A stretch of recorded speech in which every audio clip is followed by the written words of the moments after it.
Harris' plan to stop price gouging could create more problems than it solves. Food prices have surged by more than 20% under the administration, leaving many voters eager to stretch their dollars further at the grocery store. On Friday, said she has a solution: a federal ban on price gouging across the food industry. My plan will include new penalties for opportunistic companies that exploit crises and break the rules, said at a campaign event. Harris' proposal could create more problems than the one it's trying to solve, some economists say. Gavin Roberts studied anti-price gouging laws some states passed during the pandemic. One of the biggest effects he observed, especially at grocery stores, was that these laws motivated people to go buy goods more than they would if prices had risen.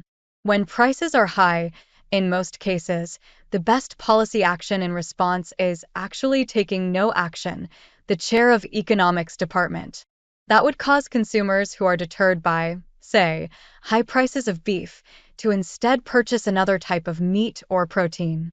That helps keep beef on the grocery store shelves for people who want it enough to pay the higher prices. And while claims her proposal will help the food industry become more competitive, said it would do just the opposite. It's more likely to maintain that status quo, he said, because it would keep new competition from moving in to take advantage of the bigger profit margins competition that could have helped lower prices in the long run. Jason Furman, a top economist in the administration, shared view that anti-price gouging laws could inadvertently harm consumers.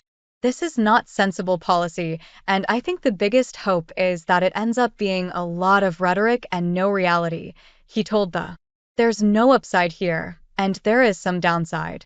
Instead of pursuing anti-price gouging policies, recommended that investigate what, if anything, is stopping new parties from entering concentrated industries.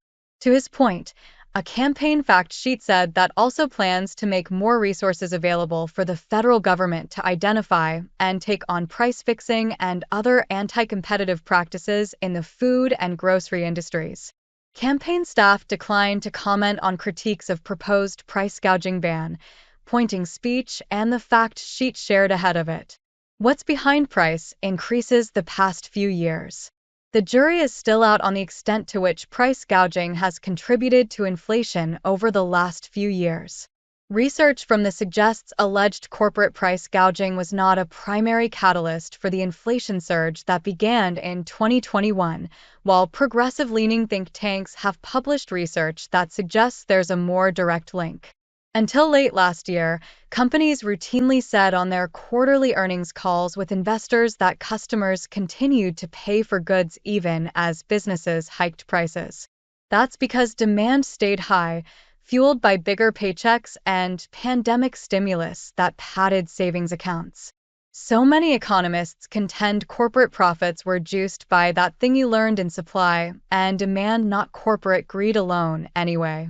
In any event, the inflation have had to contend with over the past few years is the product of a confluence of events that include the war in government spending and pandemic-related disruptions across the economy.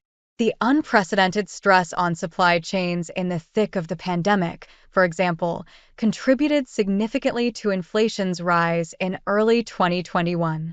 Harris' proposal had its supporters, as well. Lindsay, executive director of a progressive think tank, applauded the plan. I definitely don't think that the price gouging statute will result in shortages, she told, adding that it would give government agencies like the more authority to crack down on bad actors charging consumers higher prices.